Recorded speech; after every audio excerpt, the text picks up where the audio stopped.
The 1930s, when one of the most immaculate bands of the day was led by a quietly spoken American trumpet player who brought style and a new sound to British dance music. Hello, ladies and gentlemen. This is Roy Fox speaking. The boys and I now have the pleasure of playing Whispering.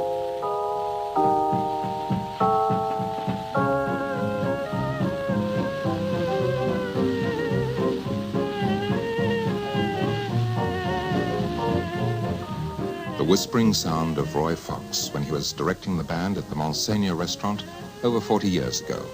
The band that preceded and later formed the nucleus of the Lou Stone Orchestra to which we were listening last week. Just the other day, I visited Roy Fox at his flat off the King's Road in Chelsea to ask him to reminisce about his golden years, which really began at the Monseigneur. At that time in the West End, there were really very few spots. There was a Mayfair where Ambrose was working, and Ciro's where Billy Cotton and his band were, and the different bands around like that. And I heard about this new Monseigneur being opened. I went down to see the man that was doing it, and so he heard my combination, and he signed us to appear there.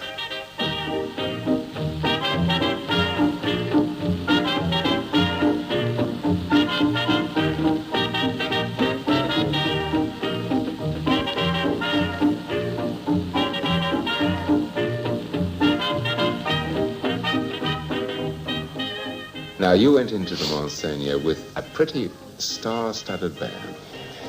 Do you remember all of them? Well, I couldn't forget Lou Stone and Bill Hardy. They were a great help to me because I didn't know one British musician from the other, of course.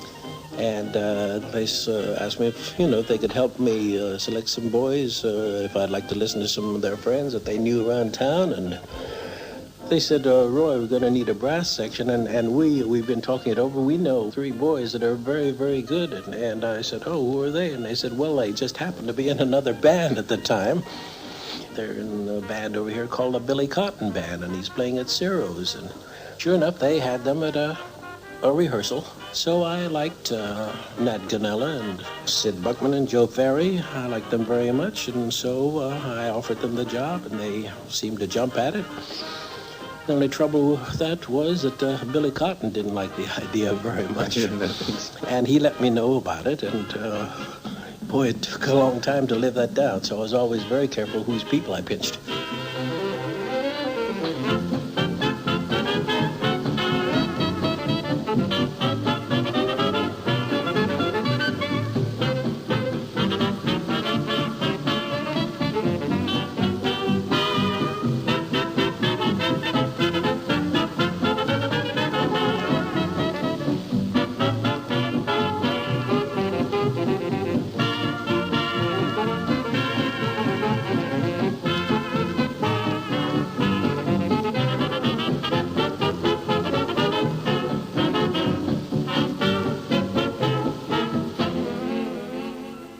You had a singer.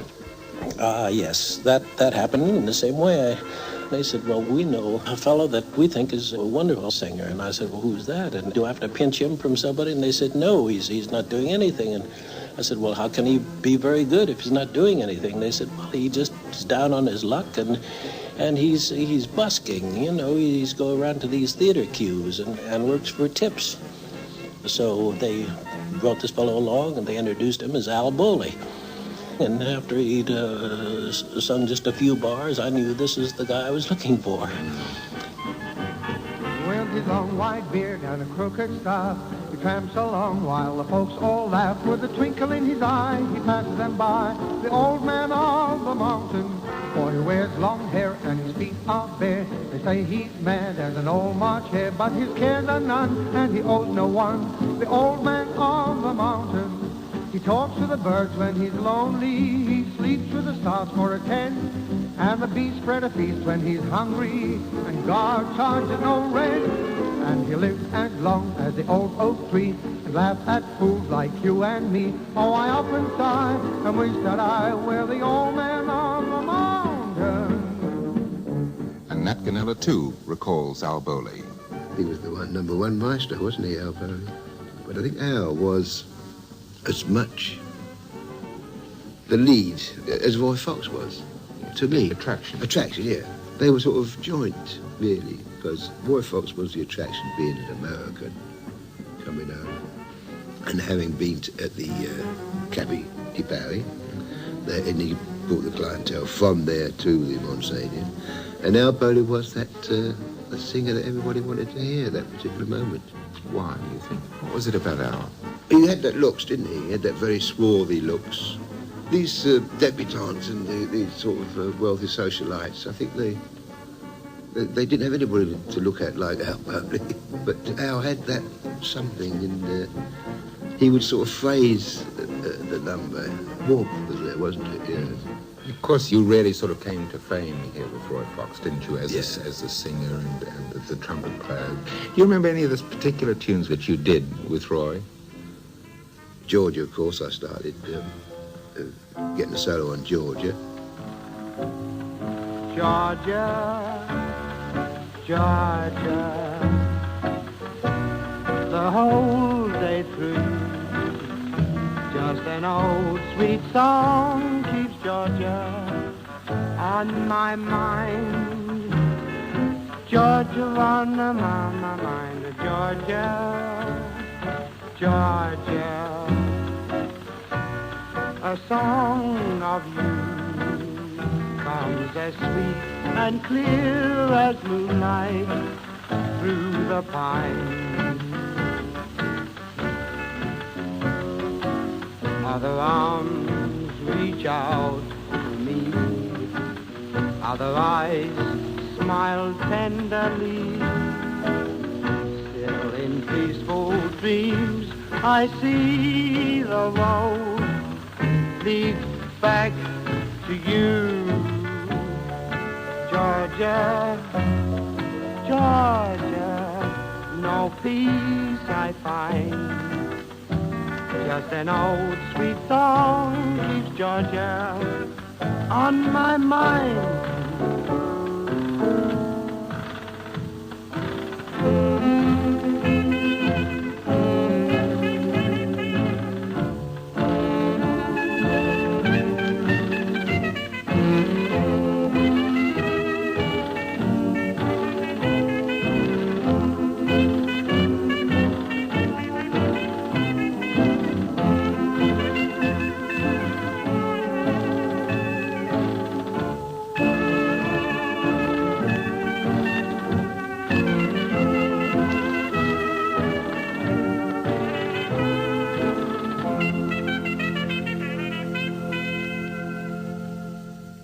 Roy Fox's stay at the Monseigneur lasted 18 months, but for 5 of them, he was away ill in Switzerland. In the spring of 1932, I came back, and through circumstances, I decided to make a change, and I went from there to the Café Anglais in Leicester Square. Mm-hmm. I formed an entirely new band to go into the Café Anglais, and it was another fine band, and a lot of people seemed to like the band even better on our very first broadcast.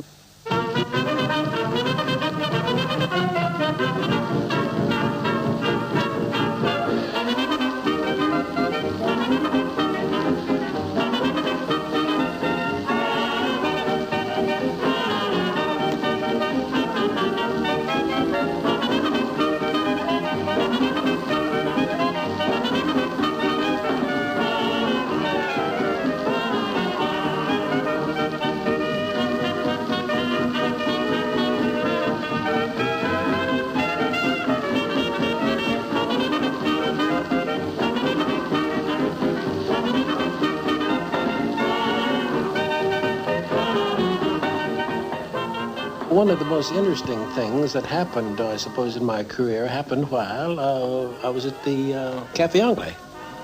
One night, this man came in, very well dressed. He was in good-looking tails, and he staggered by. He was very, very tight. He could hardly stand up. And so he danced by the band, and just like a lot of drunks would do, they stand and say, "Hello, Roy, old boy, you know, and how are you?" and try to hold a conversation.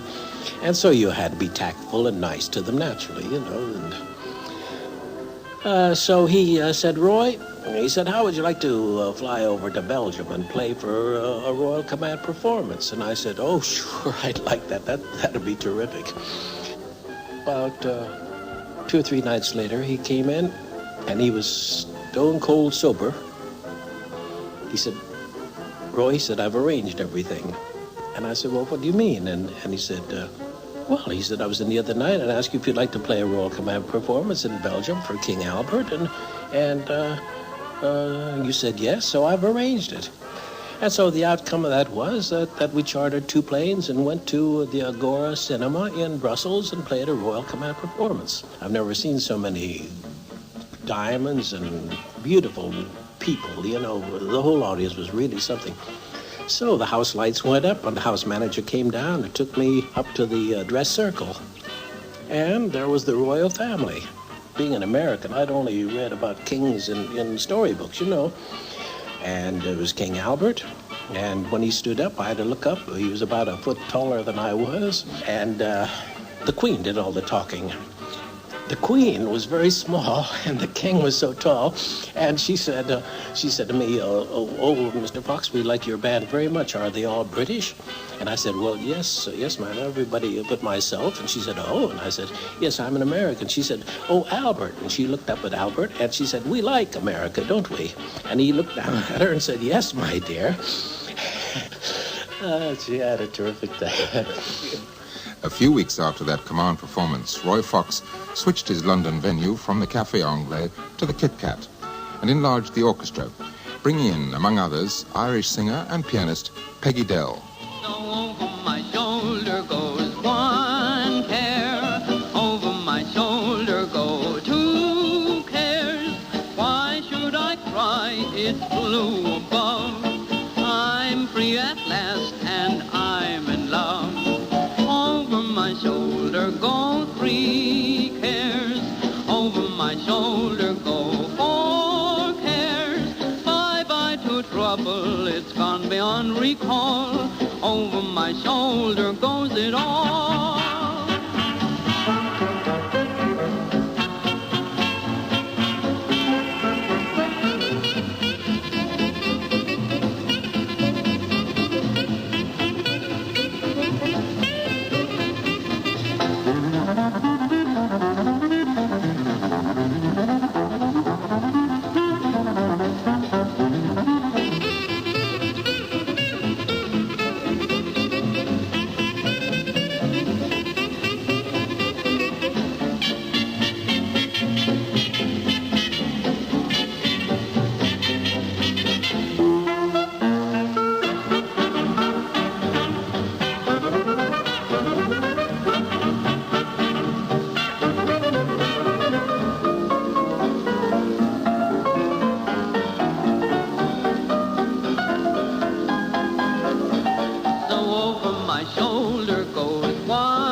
Peggy Dell. The KitKat engagement began in January 1933 and continued for just over a year. From this time onwards, the band was building towards its peak, and I think that's confirmed by Roy Fox's friend and an authority on his music, Clegg. When he went to the KitKat, I think the band once again really came into its own. They had the opportunity of enlarging the brass section. George Ferry came in on second trombone. He was a brother of Joe, who had gone to the Monseigneur with Lou, and Andy Hotchkiss was brought in on third trumpet. Andy Hotchkiss was a fine musician and did many fine arrangements for Fox. And after being at the KitKat a fortnight, Art Christmas joined. And as a showman, he was first class. The story goes that Art was due to play a very difficult alto solo, and when he got to the mic, he found that his alto packed up. So he immediately grabbed the first instrument he could see, which was a trombone, and played an extremely difficult alto passage on trombone, which is, as most musicians will agree, a rather shattering experience. The band at the KitKat had a remarkable fat sound in the ensemble.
She taught me one thing, love is only what you make it. I can also tell you one more thing, she can dish it out and I can take it. We both seem to want a family, cause I want twins and so does she. That's what I call a perfect combination, no wonder we're in love.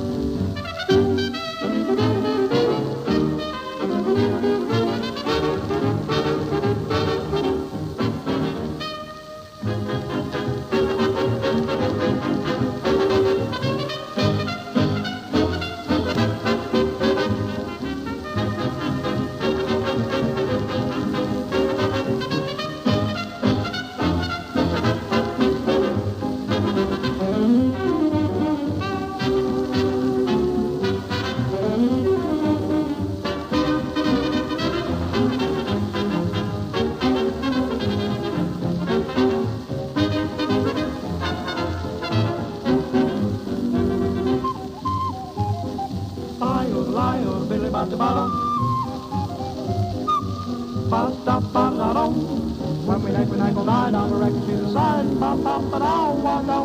That's what I call a combination. That's what I call a combination. That's what I call a perfect combination. No wonder we're in love. Roy Fox's KitKat Band in the early months of 1933, featuring his vocal trio, the Cubs, Ivor Merrance, Les Lambert, and Harry Gold. In the latter half of that year, to swell the Fox vocal department, came a new voice. Roy remembers how it happened.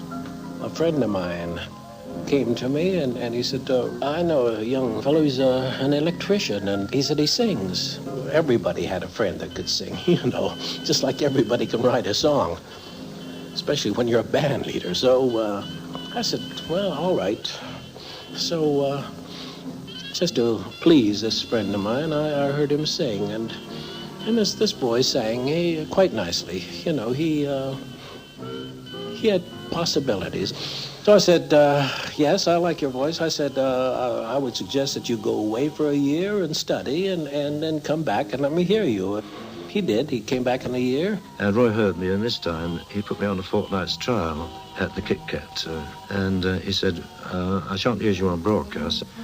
Anyway, after a few days, when the first Wednesday night was coming up, he said, I'm using you on the air tonight. We've got to find a name for you. My name was Dennis Poundtain. So Roy said, Poundtain is too long. He said, I like Dennis. He said, we've got to find this name quickly. He said, oh, Denny's short for Dennis. Denny Dennis. Mm. And that's how I got my professional name, Denny Dennis. Everything I have is yours. You're a part of me. Everything I have is yours, my destiny. I would gladly give the sun to you, if the sun were only mine. I would gladly give the earth to you and the stars that shine. Everything that I possess, I offer you. Let my dream of happiness come true. I'd be happy just to spend my life waiting at your beck and call. Everything I have is yours, my life, my all.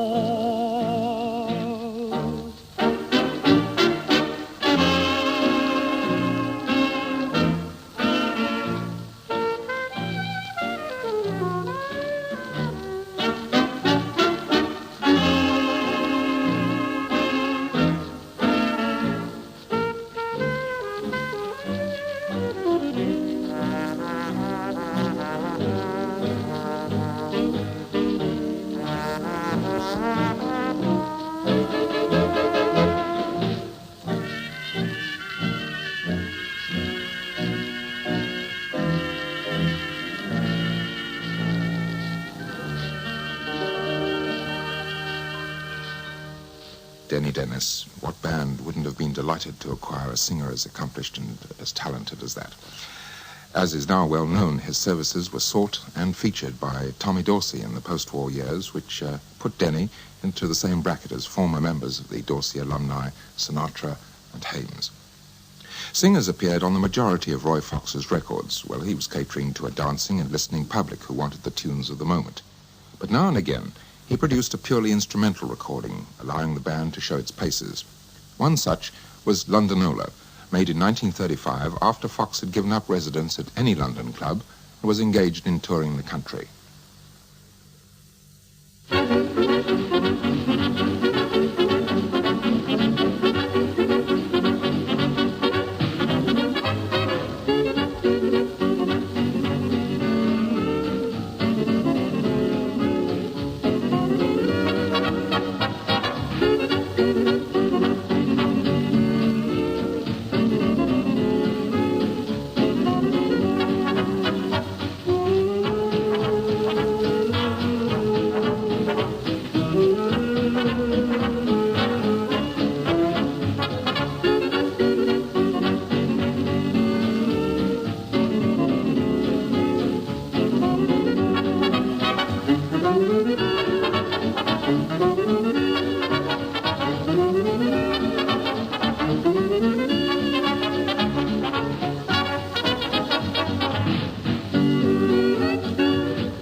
Londinola, with a few solo moments for the alto of Art Christmas, the baritone of Rex Owen, and the trumpet of Les Lambert, who played the hotter choruses because Sid Buckman, the lead, had taken over Roy's whispering style.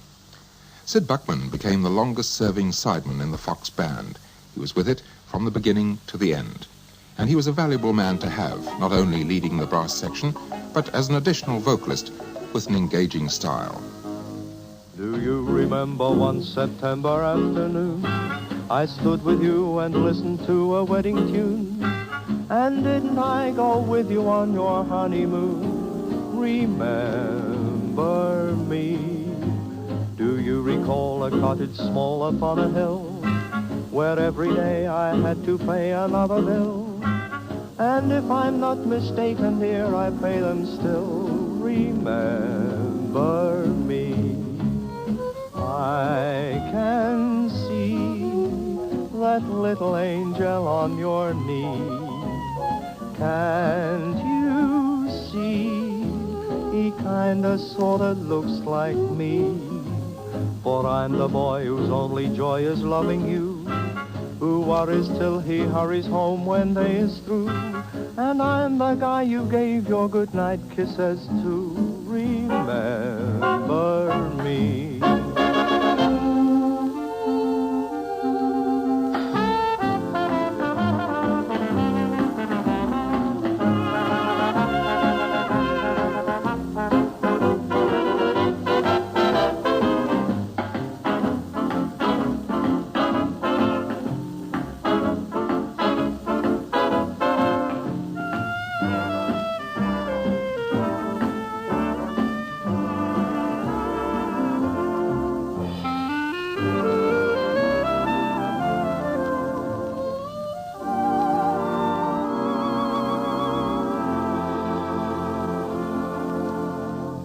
After the KitKat engagement, where did the band go?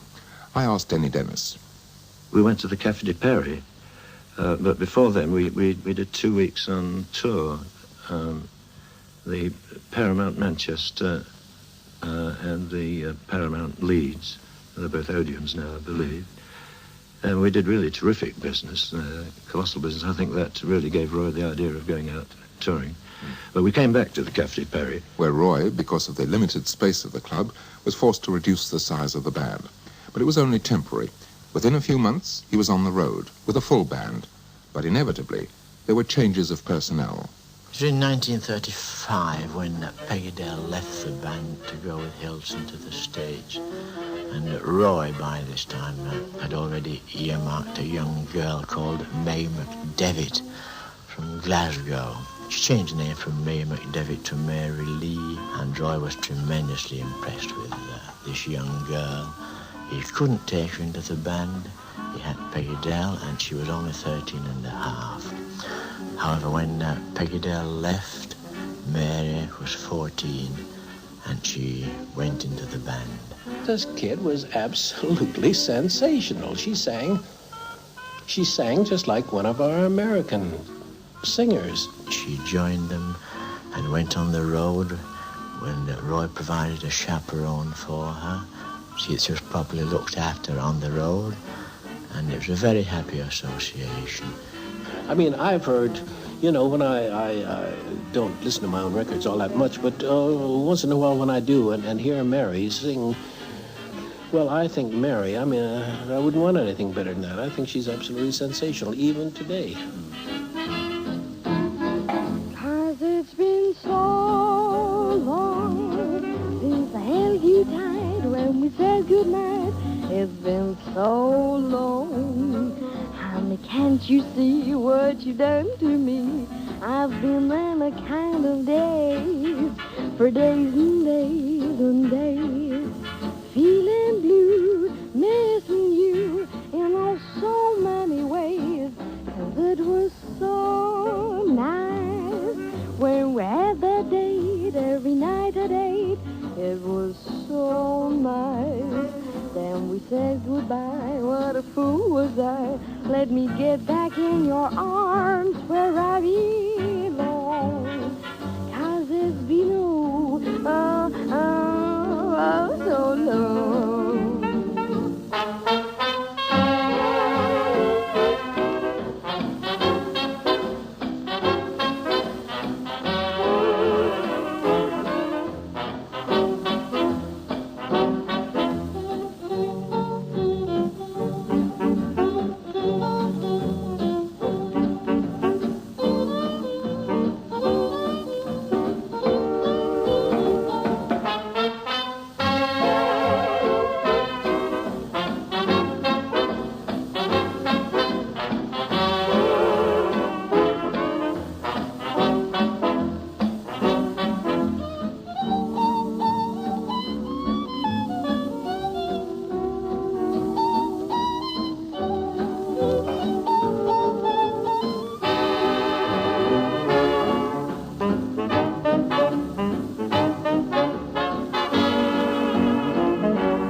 with Denny Dennis was to remain with Roy Fox until he disbanded in 1938, having to retire to Switzerland once again through ill health.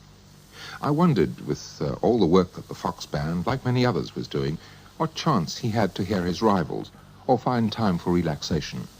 I didn't associate with the band leaders very much. I spent most of my time practically every day of my life I was on a golf course. And did this start in the Monseigneur band? Because they were all golf mad, weren't they? No. This started many years ago in San Francisco when I learned to play golf, and in California, we used to finish at 3:00 in the morning and go out to the golf course and play poker until it was the sun up, and then we'd go out and play golf all day, and then go and work again without any sleep. And so I loved golf, but over here, I can truthfully say that golf. The reason I'm alive today is on account of golf. Because working as hard as we did and my health cracking up like it did with that pleurisy, luckily I've never smoked or drank in my life, like a cocktail and all that, but I gave up smoking at the age of 5. I used to roll my own in California. I used to sneak away from my family who if they saw a cigarette, it was a great sin, you see. So I used to sneak behind the billboards and roll my own cigarettes out of a newspaper and dried leaves until I got so sick that I said, this is a mug's game, so I'm never going to smoke again. So I never smoked since I was 5. But I used to smoke. I was a heavy smoker. You see, we worked very hard because, for instance, around London, I'd play the Palladium and then double that with maybe Kingston Empire. More weeks than not, we would double variety houses, New Cross and Finsbury Park, whatever it might be, and that's 4 shows a night. I think we do an average of maybe 2, sometimes 3 late-night dances. We'd record maybe once a week. We'd have to rehearse for broadcasts every Wednesday. And so, you do 4 shows a night and a Sunday concert and a broadcast and a recording session and with a little poker thrown in, and you'd had it. But I tried not to let it interfere too much with my golf. It wouldn't have mattered anyway, because by now the band was at its very best, and its popularity secure. The tunes of the times were of the best too.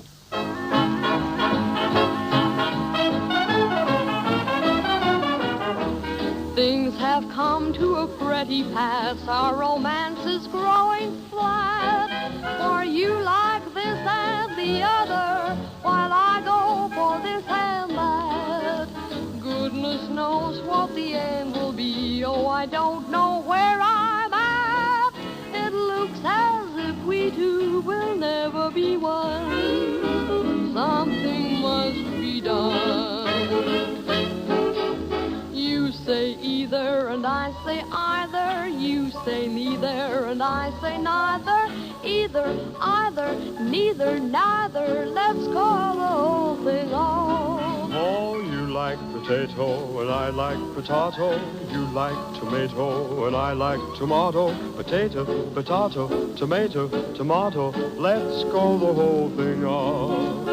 But if we call the whole thing off, then we must part. And if we ever part, then that might break my heart. For if you like pajamas and I like pajamas, I'll wear pajamas and give up pajamas. For we know we need each other, so we better call the calling off. Let's call the whole thing off.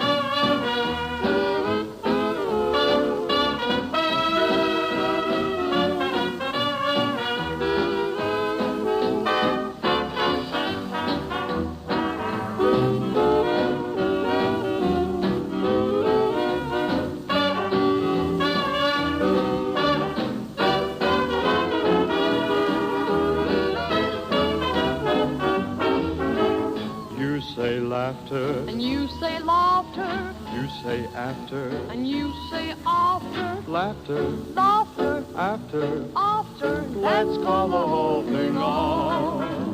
You go for oysters and I go for oysters. I'll order oysters and cancel the oysters. For we know we need each other, so we better call the calling off. Let's call the whole thing off.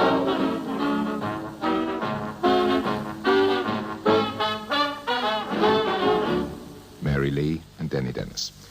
Roy Fox and his British band only had a life of about 7 years, but during that time it achieved an envied place in the golden age of British dance music. Roy Fox, his immaculate tails, the dark carnation in the buttonhole, and his suave and personal manner made him another darling of society. The society sort of took me up over here, which was all a great surprise to me, and with my roles and the golf courses and everything, and all this money coming in every week, and I mean it was just like a dream. I'm so far away from that now that it's just exactly like I'm talking about somebody else, like it couldn't have happened to me. It did. I appreciate it now. I don't have it anymore, but I enjoyed it. Would you do it all over again? I would, yes. Yes, I'd love to. And because I had a wonderful time. Maybe I can take this time now. I've never done this before, but I'd just like to thank all the people that made all that possible for me in this country. You know, all the fans and the people that gave me the reputation I had. I owe it all to them, and I appreciate it very much. Well, I think they'd all thank you for making such marvelous music for them. Thanks, Alan. Very nice. Thank you. And my thanks to those who have recalled with me these memories of Roy Fox and his music. Nat Gonella, Denny Dennis, Austin Clegg, and of course Roy Fox himself, whose choice of a favorite recording from all the many hundreds he made. I think after hearing everything, I think my favorite recording that I ever made was the concert arrangement of Whispering. That to me is very, very good.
Whispering just why you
that I love but you.